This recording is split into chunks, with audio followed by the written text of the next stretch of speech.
I'm glad you're here, brother. Thank you. Appreciate Roger. you. Thanks for having me.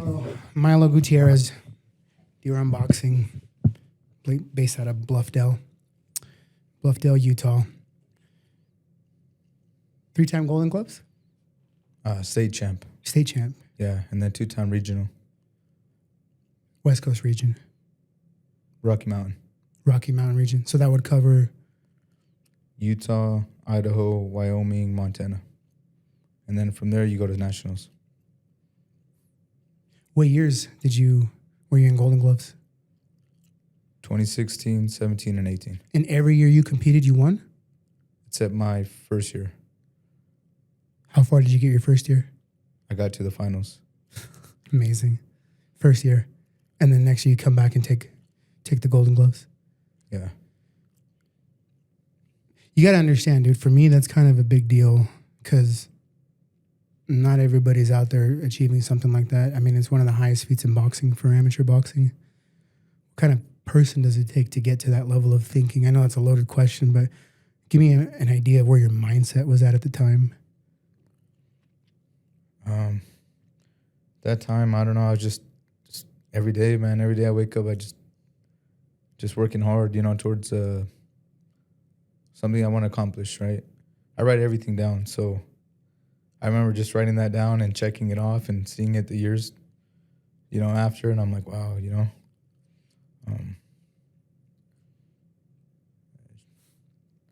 it's just, I don't know, hard work, dedication, yeah. And when you put your mind to it, you can achieve what you set out. Yeah, we hear that a lot. But to put it into actual practice requires a certain type of mindset and a certain type of person. Again, I'm not trying to get you to hype yourself up or to have some sort of, ego moment here. But I actually want to know the truth of where does the drive come from? What makes somebody take something like that by storm? Was it something in the past that happened? Was there a motivator? Was it a family member? Personal drive? Where does this drive come from? Where is it at the core? I mean, there's lots of drives. Even so today, right? There's still lots of drives. It all started though when I was 20. I feel like I truly found myself at 20. I'm gonna joke. My second time I got out, went home. My mom gave up on me. My parents were on the brink of going in a divorce, and they did. And I don't know. I just started boxing. I just found a gym because my brother-in-law told me about the Fulmers. And yeah, I remember just my first day going in, and I met Jay Fulmer. He was the youngest of the 3 brothers, Gene, Don, and Jay. And he's like, "Hey, Tiger, you look like you can fight. You want to spar?" And I was like, "Sure." I don't know at the time. Because I thought it was dumb. I thought boxing was dumb. I already went to jail for fighting, and growing up fighting. Like, why would I box? It was just so dumb to me. And anyways, I sparred, and I sparred one of my buddies, Matt Cyril. And man, he wasn't my buddy at the time, but throughout the years, and man, he beat me up for just a 1 3-minute round. And I remember I was wearing a big old baggy white shirt, big old baggy shorts, and I went home all bloody. My mom was like, "You're never gonna change this and that." And I was like, "No, Mom, I'm boxing now. Like I'm boxing." And same thing, she thought it was crazy, but I just knew like that night too. I received Think and Grow Rich. And get this, I've never read a full book until I was 20. I was just, I don't know what I was doing. My mind was just all over the place. I was focused on distractions, and I never read a full book. But when I remember reading that book at night, even watching an Eric Thomas video. Eric Thomas, big motivator, man. E.T.? He voted me, yep, E.T. And E.T., I remember the preacher. What's the video? The How Bad Do You Want It? How bad do you want it? Yeah. And I don't know, those 3 things came that same day, that same night. And I was like, no, I'm going to do this. Like, I know I'm going to get something out of this. I was certain on that. The same way I was certain when I was doing dumb stuff, I knew what the consequences were. It's the same thing. Okay, if I do the right things, even though I'm going to go through stuff, I'm going to go through a lot of pain, it's going to pay off, Like, I just had that in my mind. I just knew it. And, yeah, before you know it, like you said, I became a 3-time Golden Gloves state champ, 2-time Golden Gloves regionals. In my 4th year competing, I was ranked number 6 in the nation, and through USA Boxing, and I made the Olympic trial. And but there was so much motivation. You know, the biggest thing starting out when I first started, like my first year, before I even got my first fight, I think I got it at like 8 months. I dropped like 30 pounds and got my first fight. Was really just working out hard, especially on Fridays and Saturdays, so I couldn't physically go out because I was so tired. That was my excuse, and I would call my friends because they always want to hit me up because I knew where the spots were, this and that, and I had the car, you know, and then I started doing that, and then slowly but surely, man, you just started losing who you call friends and all that. You know, now I have a good 3-4 really good friends, and what's crazy is they're all, you know, they're fit, they're exercising, doing jiu-jitsu, you know, some are boxing, so it's pretty cool to see. But anyhow, and then that was really my first motivation. Was like, I need to quit that life. I need to get my stuff together. And then from there, then, you know, I started competing. I actually lost my first 2 fights. And I remember going in the car. My dad actually drove me home, and I wanted to quit because I felt I won my first 2 fights. Yeah. And I just wanted to quit because I'm like, no, this is rigged. I don't like it, this and that. And you know, I want to quit. And there's a lot of other people telling me, oh, you should go to my gym. My dad said, no, you stay with Coach Nick and Coach Ted at the Formers. Those guys will change your life. They've already changed your life in a matter of like almost, it was like what, 10 months? Like stick with them. And what was crazy is me and my dad were in that cool, especially during teenage years. He actually kicked me out. And, you know, we had a lot of fights back and forth. And I never seen him like a dad. He never seen me like a son. And what's crazy, that moment, I was like, dang, I have my dad. Like, my dad's like on my side, you know, he hasn't missed a fight. He's seen my first 2 fights. And then he started going into the gym once a week to watch me train. Twice a week, 3 times a week, 4 times a week, because they were open 4 times a week. And then I started fighting again. I started winning fights just in a row. And then one day, my coach, Coach Nick, head coach, said, hey, your dad knows a lot about boxing. You know, what do you think about him coaching? Yeah, like if you want, yeah. You know, he's never fought or anything, but he knows a lot about boxing. You know, he's Mexican, and we grew up watching just a bunch of fights, you know. It's crazy, too. When I was 10, he bought me a double-end speed bag and a heavy bag, and I wouldn't punch those unless I had to get my knuckles ready to go get in a fight. But I never used them to actually train boxing. So I regret that part of my life. But at the end of the day, I can't go back. And I just have to teach them. If I get 10-year-old, I'm like, stick to this. You love fighting. I love fighting. I love fighting. You love combat sports. I do. Right. I think they're, especially because one thing is like you can fight in the street, you can think you're cool, this and that. But when you get into a combat sport, you'll know real fighting. And then that actually humbles you. That's a good thing. That's a good thing to have. And then you just build, I don't know, just so much discipline throughout time. So that's what I feel that I really gained from boxing throughout time, was just a lot of discipline in different areas of my life. And yeah, like I said, those were all motivators for me to fight, you know. Question for just on a shift on the subject here. You mentioned Think and Grow Rich. Whatever the mind can conceive and believe, the mind can achieve. Do you hear that quote?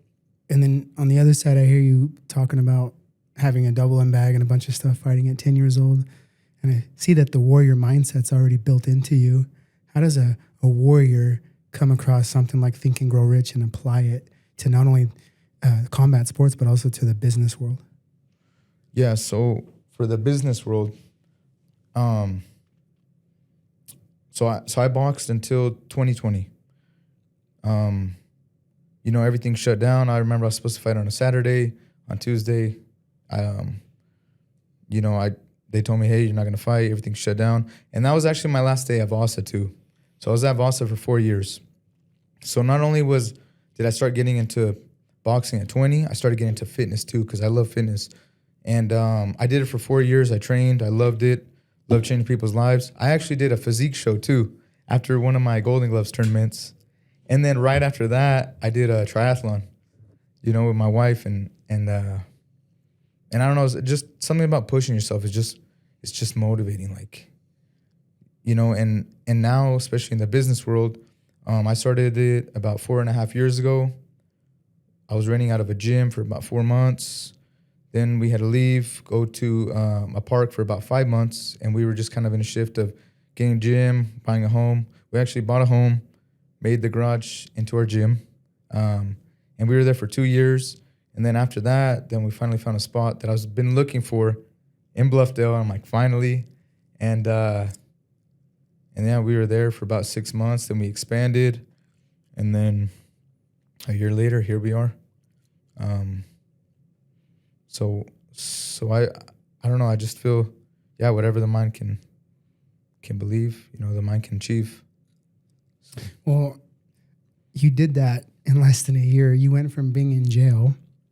In less than a year, you became a champion boxer. Well, I had just 2 fights. I lost both of those fights.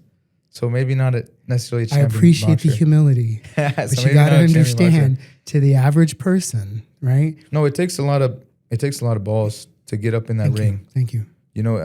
I think just automatically that makes you a champion. I have to say that you have to respect that. Milo, I've watched you. And the reason I'm having this interview with you in this context is because I believe that your story needs to be told. The way you interact with your students, the way they look at you, the way I've seen you handle stuff at the gym in the short amount of time, I pay attention to details. You know this, okay? You have something special that's there. You're turning average people into champions.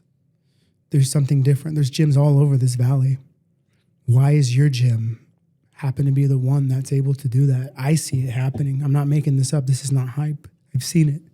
So I appreciate the humility, but I need to know, like, where is this coming from? You're motivated, you're inspired, I see that. But there's something about you that has a magnetism that these young kids are being drawn to, and they're being turned into champions. You're not just finding people with talent, okay, say, hey, that guy's gonna be a good boxer, get in the cage, get in the ring and start fighting, get in the cage and start fighting. It's not how this works. I've seen you do it. How do you turn a nobody into a somebody? So our mission statement for Deorum is building confidence, character, champions. Beautiful. I believe that 100%, and everybody on the team. Better put that into that Greek shirt that I told you about. Yes, yes, we got to make that happen. Yes, sir. And it all starts with the team. It's really not just me. It all starts with the team. I'm blessed enough. My dad's there. He's the head coach. And my mom's there. She works in the front. She greets everybody. Everyone loves her. And then we have our coaches on our boxing side, on our fitness side, and now on our wrestling side. So it is growing. It is growing, and I just feel the whole magnetism. I don't know. I just feel when you really want to help and you really have that passion, and you just kind of, in a way, you kind of see yourself in others. Maybe that's why you want to be around them. Like, they want to be around you, but you want to be around them. So it works both ways. So it's cool, It's not just, we're just making. No, it's not just about finance. It's you're building a relationship with everyone, and you're just kind of seeing everybody grow. Because I've had kids when I first started, from the fitness gym, for the 4 months when we first started in the little fitness gym, to the park, to my house, and just see them all grow up. A lot of them have graduated and all, and they're driving now, or even adults. Like, they're just, they get in a relationship. Later on, they're getting married. Like, there's just so many things. They're having kids. Like, I don't know, man. It's just, I don't know. It's cool to see. It's cool to see. And then the fight part, that's very exciting too. When you have kids, teenagers, adults that want to compete, you feel that too. You feel that hunger, So when I'm in there and, cornering, I'm watching, I don't know, I feel like I'm in there as well. So it just feels like it's a circle. Like, wherever I'm traveling, it's just a circle, Like, I don't know, it feels like everything comes full circle. So You mentioned your dad quite a bit. How much of an inspiration has he been for you? I love my dad. My dad's my best friend. He, through those years, I don't look back and I don't blame him. I don't this and that. Look, he just wanted. I understand now. And one thing that he always told me this, whether I was, good with him, bad with him, whatever it was, he always told me this, and this is true. He said, I want you to be better than I was. And I never understood that. I never understood that till now. I understand how he wants me to be better than him, maybe as a husband, as a father, as a person, so yeah, I understand him. I'm just doing what I need to do, and I know he's very proud of me. He doesn't tell me, but I know he is. You can see it, and I don't need him to tell me. We just do what we got to do, and that's it. So yeah, he knows how to love you in all the right ways. Yes. Right. I'm asking these types of questions as opposed to typical fighting questions because the world's changing. It's 2025. People are fed up. What they're looking for is authenticity. I talked to you about that. Okay. The vibe of marketing, of business, of people. Everyone. This is amazing, by the way. I know. I love those drinks. Shout out to Guayaki. How do you say it? Yerba mate? Yerba mate, yeah. Yerba mate. It's a drink from South America. Yeah, I love I'm not it. sponsoring them. Do you like it? Yeah. Yeah, I swear by it. So I'm going to be putting that out there for everybody, for the world to see.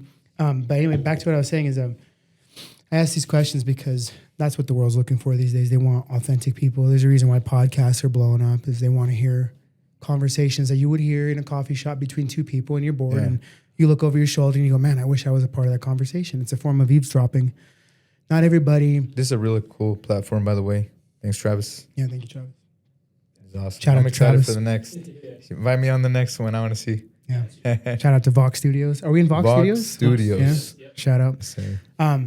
But that's why I'm asking these questions because there's going to be a kid out there who's going through a divorce, right? And he needs an outlet and he's angry and no one listens to him and no one understands him. He comes into this gym because mom, dad, somebody says, I don't know what to do with this kid. He's fighting and what you see is a little version of yourself in some ways, right? When I hear this story about, your mom and dad almost getting a divorce. Can I stop you there? Please. When you first started, I'm not gonna say who he is, but when you talk about kid having a divorce, one kid I didn't know had a divorce. I call him kid. If you're 18, if you're younger than 30 or 31, you're a kid. No offense. But yeah, this kid, I didn't know he got divorced, but for a month, man, he was, working out like hard. I had to actually tell him he's got to chill. The same way my coaches told me, but they didn't know. I was like, Coach, you don't know. Like, if I'm feeling good, I will go out tonight. Like, I have to be sore. Like, physically, I can't. Like, I can't wait. You know what I mean? Now, I'm in bed by like 10, the latest. You know what I mean? It's crazy, But I used to be up till like 3, 5 in the morning. Why do you go to bed at 10? Well, I get up early. Obviously. I have my morning group. Yeah. Yeah. The men's group. So, but other than that, even on other days, I just get up early just because I'm used to it now. Really. There are things, Milo, that you do that are on autopilot that I have to dissect and break down because to the average person, they don't understand it, right? The fact that you go to bed at 10 and wake up early, not because you have an obligation to be somewhere, which is important, right? You want to have things that you're committed to be like, I don't want to drop the ball, right? It keeps us accountable, right? Right. But more so the health benefits of keeping your circadian rhythm in line, right? Especially as you get older. You look very young for your age, by the way. So I appreciate it. I don't know Thank you. It's if you're drinking the baby blood out in Hollywood. It's got to be the yerba mate. I got a whole. That'll be another hour. Another hour of some podcasts on some conspiracies too. Yes. But going back to what we were saying is, one example of a person is you have somebody who's motivated. I'm not saying this is the case, and if I'm wrong, please correct me. Motivated by some form or fueled by hatred, resentment, jealousy, bitterness, whatever that might be, and you take that out for hours on end on a bag or on somebody else at the gym, and you got to tell this kid to chill because you see the talent and the ability, but the drive, the energy is coming from a different place. It's not coming from a wholesome place. I've been there before. It's a very dark place to be, but you observed it. You observed it. If that comes up again in the future, how would you address that? I feel personally, I have to give them a chance, maybe other chances, depending how bad the situation is. You get me? Yeah, I get you. Yeah. Because at the same time, they're there for a reason. And, you know, I don't know, somewhere in your power, you have to help them, right? You have to. You know, it just, I don't know. Sorry to cut you off. I'm caught up in this thought in my head of why is it that boxing is always this redemption story, this Rocky story, this bad background, hard life, come back, make it through. You don't really see that in tennis. You don't see that in rugby, lacrosse, or any other major sport. But boxing just has this like Rocky story behind it that's built into it. It's fighting. It's fighting. I believe we're all fighters. Like all of us as humans, we're all fighters. We have that instinct in us, you know. But there's just those that learn how to discipline it. For the most part, because I'm thinking a lot of professionals right now. I'm like, oh well, but for the most part, most of them like they need that drive. They need that discipline, you know. Do you really want to train a loose cannon, or do you want to tame the loose cannon? I mean, taming the loose cannon would be the better option, right? Mm-hmm. Is there some people that are just pit bulls that you have to just let them off leash in a cage and let them do their thing because that's their outlet? How do you address all these different personalities that are drawn to combat sports? Some people are warriors. Some people are there to lose weight. It's a huge contrast between the two sides. It just really depends on who the person is. I do a lot of group training, right?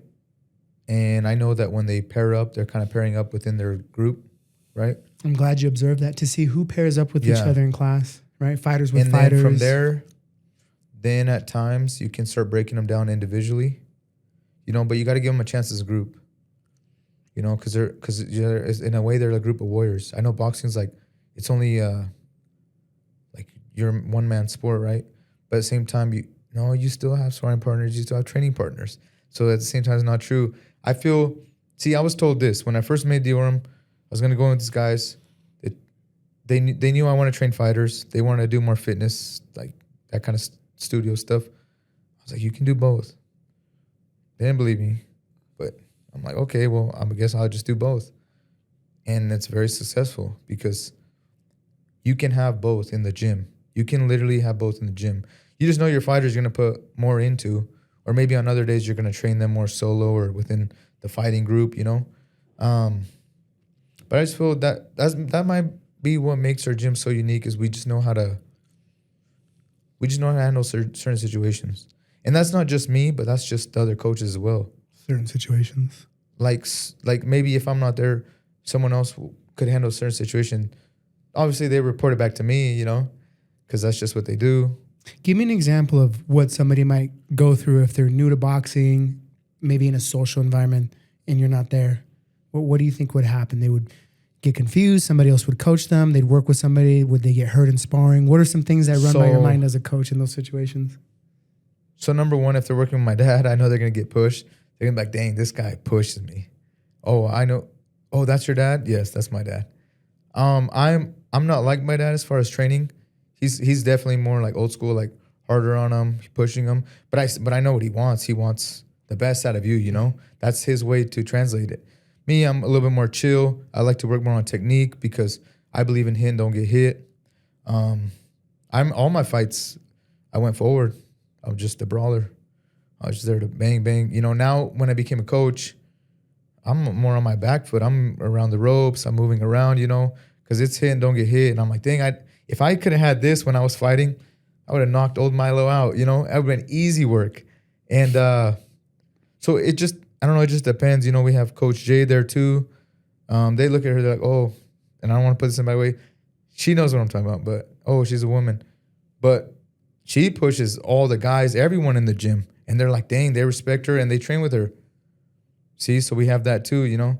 So it just, I don't know, it just kind of all depends. I don't know if that answers your question. Yeah, it does. But I'm more getting into the grit. You call it old school, right? You know, biblically speaking, I'd call it just plowing the fields. You wake up and you go plow the fields. But now we have modern science. So you don't just have to go out and just plow the fields, right? You can use science. You can time weather forecasts, right? You have different fertilizers you can use. People understand soil better now, right? And what I'm getting at is I go, is his style wrong? That's my question to you. Is his style wrong? Your dad's approach, is it wrong? Oh, no. That's just him. That's just him. But here's what I'm getting at. You need that in the gym, though. See, because he pushes them. I'm more about technique. Jade's pretty much, she pushes everyone as well. She likes the technique. She likes a lot of the footwork. We have Coach Anna there. Anna's very good with the mitts. So is Coach Fiso. As far as the boxing side, right? So I don't know. We just have like a good team. I just see it's good to have. See, I'm as much as I would want to be the best like coach, right? I'm not. You know, I always would give that to my dad, Coach Nick, Coach said like that. I will never pass that. Now, as far as having the best gym, well, I am the owner, so that's something that I do. I want to accomplish. You know, that's accomplish of myself. Do you believe you have the best gym? Yes. Thank you. Yes. Thank you for being honest about it. I looked in your eyes when you said that too to see if you actually had any doubt. No, absolutely. I don't think you have any doubt. No, I think legitimately you believe you have the best gym. Yeah. And it goes back to what we were saying earlier, just to tie it back into Napoleon Hill, right? The certainty you had, right? About leaving that life behind in the past, the certainty you had about winning Golden Gloves, the certainty you had about moving forward with Deorum, right? You got to understand, for me to hear this from somebody like yourself puts the mirror back on somebody like me who has had a very difficult life, right? But constantly uses those as reasons as to why I'm not successful, as opposed to just get it done, just do it, just go and do it. Roger, you're amazing. You're a black belt. Now, after 20 years. You're a black belt. You're not no I Gucci should have been belt. a black belt. You're black belt. I should have been a black belt in 5 years. That's what I was amazing. On court for. So when you hear me talk about passion, about hearing that boy, that motivation, that was me. I would go out there and I'd train hard and compete hard and win, right? I'll show everybody that I'm not this loser and this failure, right? Right. That motivation came from a very hurtful place. Well, and for me, it came as well, right? I mean, for me, I'll be honest, it came as well. There's just certain things that you can't, it's hard to leave in the past. But, I mean, when your hand gets raised, like, it all just, I don't know, you look at it, I don't know if you did, but I look at it as a place of, like, not only, okay, I proved everybody wrong, maybe the haters, but the haters come last. There's going to be a reason things got to come forward first. Your family should come forward. That's why you should be in the gym. You know, the haters come last. You know, if you need the last motivation, start thinking about the haters, start writing down the names. But maybe you're not thinking of your family enough. Maybe you're not thinking of your friends enough. Can I add, haters come last? What's that? Haters come last. Haters should come last. Why? Because, like, you're not going to put all that energy into training for them up front first. Amazing. You got to put the front line, like the family, the friends, like your coaches, like, I don't know, you got to put, the front line first, you know, like the people you care about the most, you know. And that should honestly, you should never even be worried about the haters because you're just so focused on working on this, you have this. And if whatever happens, if it slips up and you need that extra push, sure, work on the haters. They come last. And that should drive you. And you should complete what you need to complete and move on and move forward. Thank you for saying that because for a lot of people, myself included when I was younger, haters came first. I mean, it was like that for me too. And I'm pretty sure it's like that for a lot of you guys. Maybe most of you. But you just gotta find the people that you really love and they love you and put them first. I don't know. That's just not a good mindset to have. Can I move on to that real quick since you just said that? Unless you have something else you want to Oh, no, I'm not saying that's a bad mindset, but you should put the people you care about first. 1,000%. Yeah. And then if you need the extra motivation, sure, you get the haters. Yeah. Get them involved, you know, but they shouldn't really come up. But they do sometimes. They Especially do. for when you're young and you still have a lot of immaturity. You said it, though, they're young. And that's what I wanted to go off of. When you get the hand raised, you feel like a level of, what's the word? Like you're a little wiser because you won. And then from there, you're like, well, I know like I proved them and them wrong, but does that matter? And then you're like, dang, you look around, you're like, dang, my mom, my dad, they're all proud of me. My sister, my wife, my girlfriend at the time, you know, like you just see different people in the crowd, all my teammates, all my coaches, you know, you just see everyone and you're like, that is actually why I won this fight. Yeah. And I just feel every fight was like that more and more, you know? I have a belief that when you achieve real things in life, real things, hard things, you get this invisible merit badge, like an invisible Eagle Scout badge that has confidence, security, assurance, and all these things. Confidence, character, champions. Yeah, thank you. See? See? Maybe you can make those into 3 different merit badges or challenge coins. I'm or going to make that something. shirt. You're going to be the first one I get that I shirt. want that shirt. Yes, sir. I love it. When I saw it, when I put it up on the screen, I was like, that looks really good. I got you too, Travis. And but the other thing I wanted to brush up on aside from that, because I do believe in the invisible merit badges, there's people that you can see when they have a false sense of confidence. You can see it in their strides and their body language. And then you see somebody else and the guy just glides, man. I think of people like Christopher Walken, right? You know, he just glides into everywhere he goes, right? He doesn't care what anybody thinks, right? Conor McGregor and his loose arm swings, right? And you go, if that guy were to be in a corporate world, in an HR environment, he'd get made fun of left and right. They think he's weird, right? But because he's where he's supposed to be in life, he's exactly the puzzle piece that fits where it needs to be, as opposed to somebody who's out of place and is constantly feeling criticized or judged because maybe they chose the corporate HR world approach, right? And now they're trying to make a name for themselves. But if they don't play by that conformity, right? Now they have to take on this stress and all these problems that cause issues in their life, right? And they only have one outlet. And sometimes that outlet is a boxing gym, right? To lead into my next question about tribes, this thing about finding your tribe, finding your people. How do you find, what type of people do you think can mesh? And I appreciate you saying everybody's welcome, which I agree. But who is the tribe that you honestly think fits in at your place? The type of people that are going to magnetically be around you guys. Like you said, champions, character, courage. What if I don't have any of those things, but I want those things? Yeah, well, that's where it starts. It's the want, right? It's the hunger. A burning that's where desire. It starts, you know? Burning desire. Yeah. Right, as Napoleon Hill says, right? Exactly. So, and you can see that too. You can look at someone's eyes and you can see that. It's clear, you know? It's just, I guess it's just a gift that we just have there at the gym. We can just see who really wants it and who doesn't, you know? Mm-hmm. And then from there, that we know who's going to sign up and who's not, you know? And honestly, if they don't sign up, like, yeah, it's nothing taken away from us, you know? We're just going to find the right person. See what I mean? Yeah, you actually believe in your product through and through. Yeah. And if somebody walks in life, away, you're you not know, offended. it's a numbers game. It really is, right? In life, it's a numbers game, and that's okay. Like, I'm not afraid to be told no. I've been told no many times, and I just know, like, okay, I'm going to get a yes. Because I know I'm going to get a yes. And then when it does happen, I'm like, oh, there we go. Cool. What's the next thing? Yeah. Let's get 100 more no's so we can get the next yes. That's genuine confidence and certainty. Yeah, I mean, it's just how you want to live your life, I guess. I guess that's ultimately up to the person. You know? How do you live your life? Yeah, so if they want to try things and they get made fun of and this and that. I mean, when I was not going to the parties, you should hear the things I was being called. And I was like, what? Just because I don't want to go out and party? Like, are you serious? If you don't mind, can I hear some of the things that they said? Well, we don't want to talk about cussing, but you can only imagine. You know, I was this and I was that. And I'm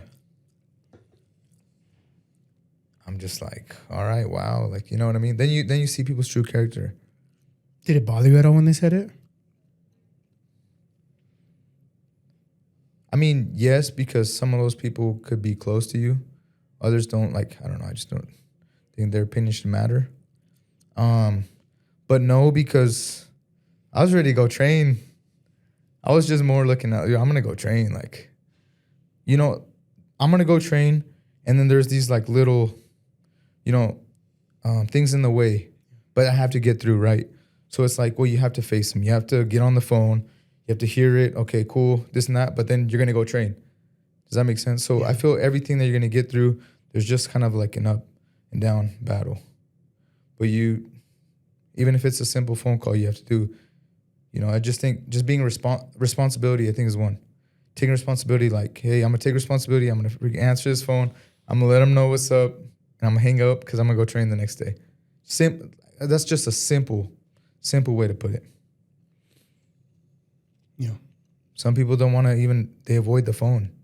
They avoid things. I'm just handle them there on the spot and it's going to pay off. I find that the answers to life's problems are usually in the things that we avoid. That's a good way to put it. Wow. You should be a philosopher. These are just observations that I've seen. Going back to some other stuff that I wanted to get some details on, as far as the direction that you're going with the gym.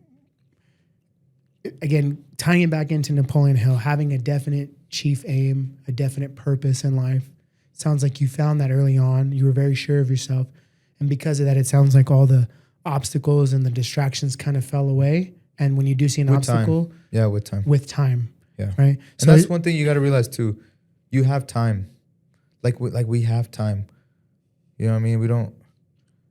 So I was listening on the way here. I was listening to Earl Nightingale. The Strangest Secret. Wonderful. And what was crazy when I was 5 minutes in, and I look over my phone, and I see on the comment, because it only showed one comment, it said, "Congratulations if you're listening to this in your 20s." And I'm 31, but when I looked at that, I was like, dude, I was listening to this in my 20s. Mm-hmm. I get what this person means. Mm-hmm. And there was another video that popped up. Was it this morning or yesterday? Just about not be productive in your youth. So I realized at 20, that's when everything started changing. And I went from boxing, I did fitness. Now I'm starting to do jiu-jitsu. I'm starting to try that out. So, in the gym, we have boxing, we have fitness, and then we have wrestling. Mm. Eventually, we'll get jiu-jitsu. I'm just looking for a black belt. We're looking for an open market. We can talk. We can talk after. He has big plans. He wants to make a very well-known gym here in the state. I don't know if he plans on expanding anything further than that. You have a lot of humble roots that are rooted in family and purpose and meaning. Do you see yourself expanding any further? I know you mentioned in the past of you wanting to buy up some property and doing something with that. What does that look like? Yeah, so we're still planning to buy the land. It's across the street. And, I gave myself a deadline. I said from April to October. And October's coming up next month. I'm sort of in a process of, applying for the SBA loan and moving forward with it. And then building a 7,000 square foot gym. Our gym right now is currently 3,500 square feet, so it'll be double that size. But when you do the math versus renting versus owning, like the mortgage, it makes more sense. It'd be a bigger spot. We can help more, build a bigger community, and honestly bring in just really, really cool trainers. I'm looking for a couple fitness trainers. We're pretty stacked on the boxing. Our wrestling coach stacked. He's got alumni, and then, like I said, eventually building up, possibly the jiu-jitsu. So, but I'll need a guy for that. I know where you're getting with that. We'll talk. And honestly, from there, I think we have it made. We have it made. My mom runs the front. We've had people that want to work with us, even as front desk, just to help out, anything. I'm constantly getting people hit me up. They want to coach. And, but I'm just in the market looking for one certain coach. So anyhow, but yeah, we are not too far away from that. And I believe that it will happen soon. And when it does, I believe it takes about 9 months to build. So I don't know, maybe by May 2026. Hey, maybe I see this May 2026. It doesn't happen, or it does. So You mentioned deadlines. How important is it for somebody to set a deadline if they're setting a goal to do something? okay, and I do want to talk about this. So in two ways. Number one, there's no real timing for God's plan. And I've learned that so many times. I fell on my face because I wanted something sooner. It didn't happen. But also when I strived for a certain deadline, I achieved it within that time. So I do see both sides. So whenever I don't reach something, I know it's God's plan. And then whenever I do reach something, I know it's God's plan. So, but I still believe you should have a deadline for everything you do. You should have a timeline, because then that, especially if you say it out and you speak it and you believe it, and everyone around you starts seeing that, they start believing that, I believe that can happen and that will happen. I know it can be maybe risky, or I want to say risky, but more because if you don't, and if you think about this in the bad way, they're going to laugh at me because I didn't achieve it by this time, or I said I was going to do this, but I never achieved it.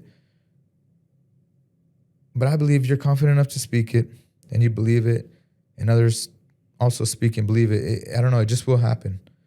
It's hard to explain. It's hard to explain, but I guess it's just that magnitude. You have the right people. Hey, we're gonna make this happen. We're gonna build this, and we're gonna change a lot of lives, and that's the most important part. Almost sounds like a mastermind, right? Like a group of people coming together for a common cause. You can. If I wanted, I could not do this by myself. I'm just gonna say that right now. That's not the true thing. I did it by myself, all me. No. If I want to do it all by myself, I would still be in my garage and I would be the only one training. So in order to have something greater, you need a network of team. It doesn't have to be a big team, but you just need a great team that can all come together. And I believe that that's what we have formed at Deorum, and we're going to continue growing that and build that just the same way we've done with all our students. Whether they come in want to lose weight, whether they want to compete, it will happen. The question about the deadlines makes sense to me and you for, somebody who says, hey, I have something that I want to achieve. I want to achieve it by this day. And it makes sense to the people that have a pattern of creating and achieving goals. For somebody who's just starting out, and if they were to take the approach of, it's just not meant to be, it's not meant to happen, it's not in God's plan if it didn't work out, or I showed up to Deorum and the gym was closed, and I guess it's just not meant to happen. How do you take somebody, who maybe has the fear of missing out, to actually take action, and to take action now, as opposed to, hey, when I get around to it, when I gain another 100 pounds, when my life is in shambles? What would you do to tell somebody to take action now?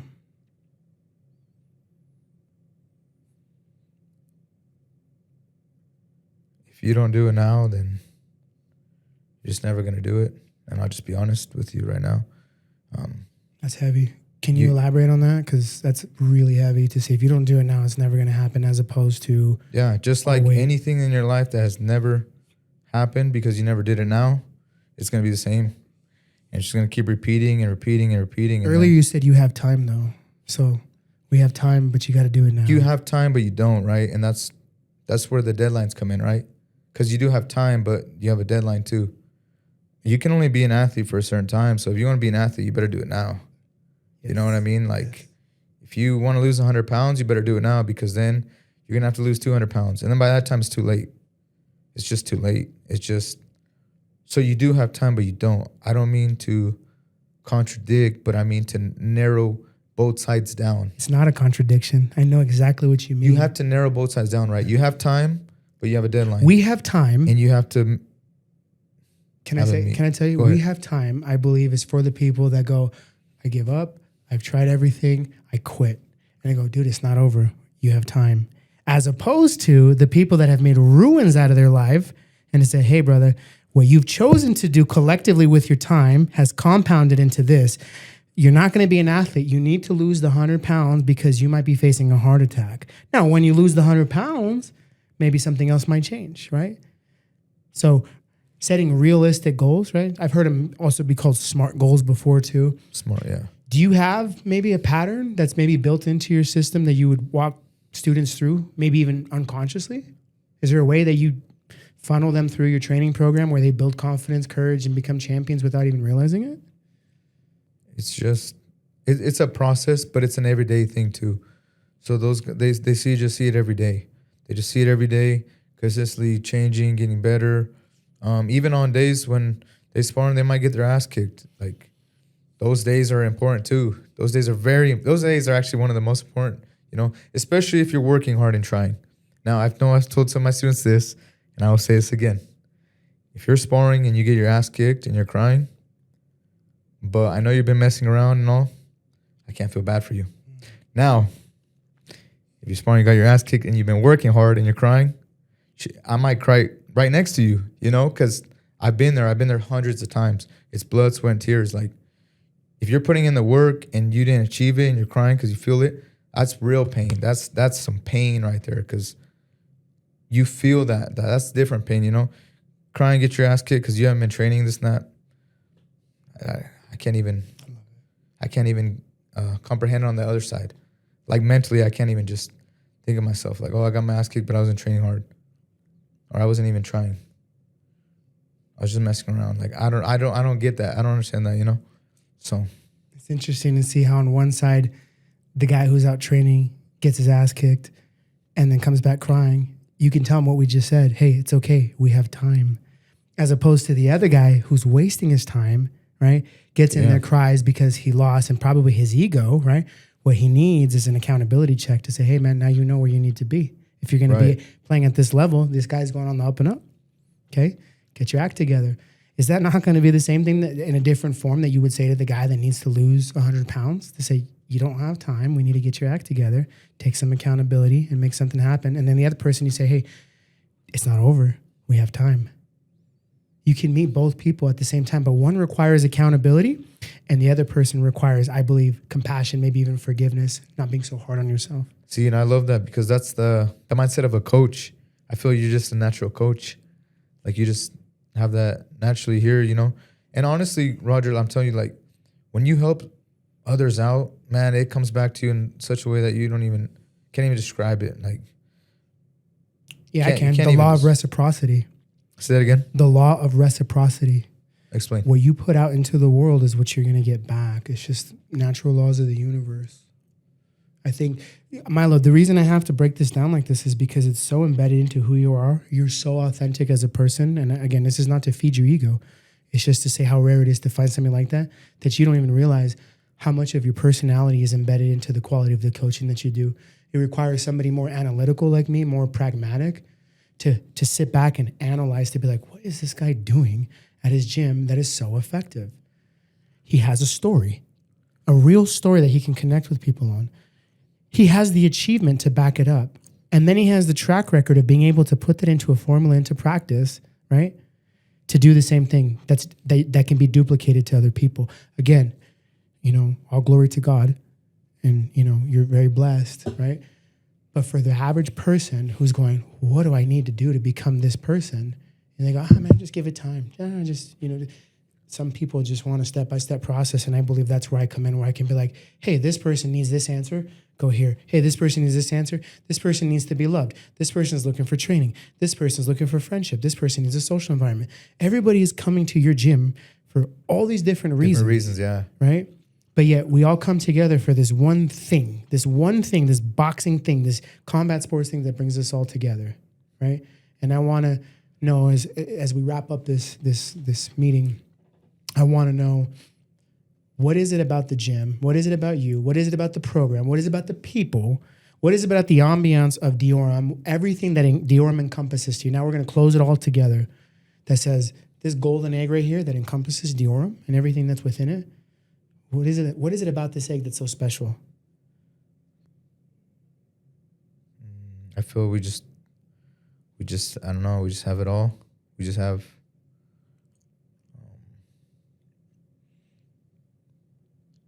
I don't know. We just have it all. We have discipline, love, respect. You know, we want to push you, but we're also kind. It's just a little bit of everything, I guess. You know, when you look at two things, you know, and I don't want to get into all that, but let's say, like, for example, there's the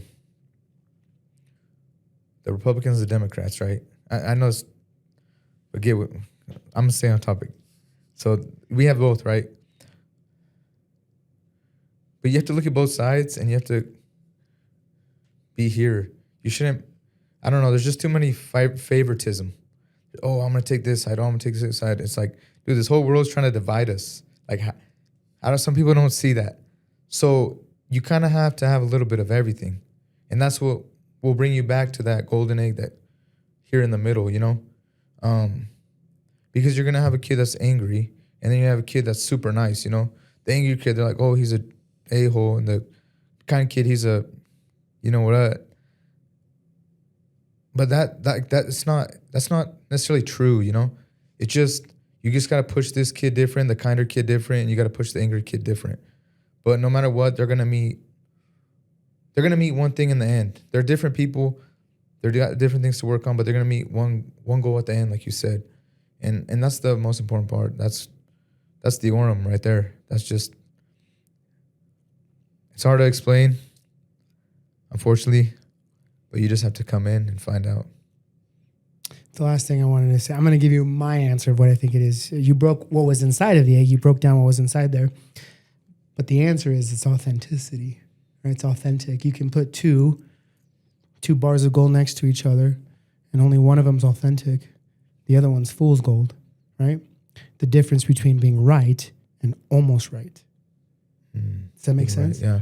Genuine discipline, genuine respect, genuine confidence, not ego, not selfish ambition, right? Not testosterone-driven violence, right? You see where I'm going with this? Yeah. They look the same, but one of them has a magnetism and a purity to it that you can't explain, where the other one is the alpha male complex, steroided out, Ferrari drive, whatever it is that gives people the sense of ego that says, I am. Whatever it is, I am, ...